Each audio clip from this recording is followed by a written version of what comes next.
माफ सुना दो मेरा काम। जो हमारे यहाँ पे पिता तुल्य बुजुर्ग बैठे हैं, अगर आप इन लोगों को देखोगे, ये गौशाला में, मंदिर में, मस्जिद में, गुरुद्वारे में हर जगह दान देते हैं।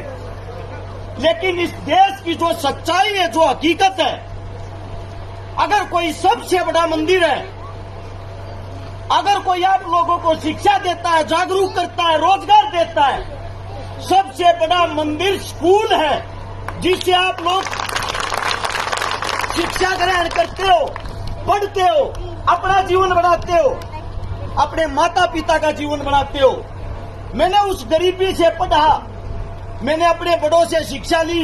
मेरे साथ में खड़ा है मेरा बड़ा भाई, जिनका नाम है दम्मल फौजी पीपली। मैं छोटा सा बच्चा था जब ये रक्तदान करता था। इस भाई साहब ने अपने शरीर से 112 बार रक्तदान किया है और हिंदुस्तान के अंदर टीम बना के कई लाख लोगों को खून दे के उनकी जान बचाई है। इन्हीं को देखते हुए जब हमने ये देखा, हमने ये जाना कि जो असलियत में शिक्षा का महत्व है, असलियत में जो शिक्षा ग्रहण कर लेगा वो कभी दूसरे इंसान को परेशान नहीं देखेगा। उन्हीं चीजों को देखते हुए मेरा नाम हर्ष चिकारा है। मैंने अपने भाईचारे के साथ मिलके 250 उन गरीब बेटियों की शादी करवा दी जिनके घर में ना माँ थी, ना बाप था और ना ही उनके पास कोई पैसा था। मैं आज इस वक्त भी किराए के मकान में रहता हूँ।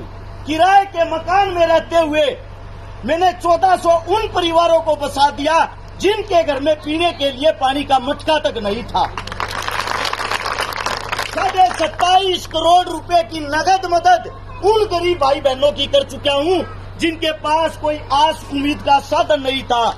मैं आप सभी साथियों को बता दूं, मैं ये नहीं बता रहा आप लोगों को मैंने क्या किया है।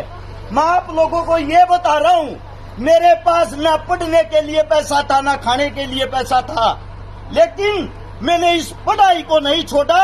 आज भी मैं अभी इसी साल मैंने लॉ कंप्लीट की है, वकालत की पढ़ाई। आज भी मैं 4 घंटे हर रोज पढ़ता हूँ। उसी पढ़ाई के कारण मैं ये सब काम कर पाया हूँ।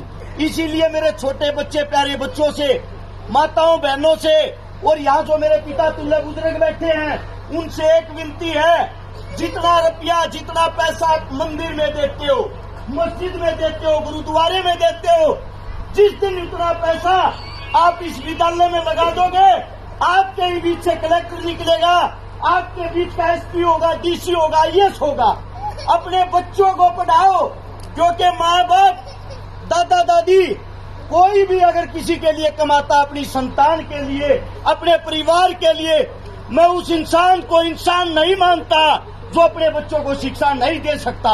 अगर आप भूखे रहोगे वो चलेगा, लेकिन आपके पास शिक्षा नहीं होगी, आप जीवन में कभी भी कामयाब नहीं हो पाओगे। हाथ जोड़ के मेरी समस्त साथियों से, भाईचारे से एक विनती है, एक गुजारिश है, जितना हो उसके अपने बच्चों को पढ़ाओ, अपने बच्चों को खिलाओ।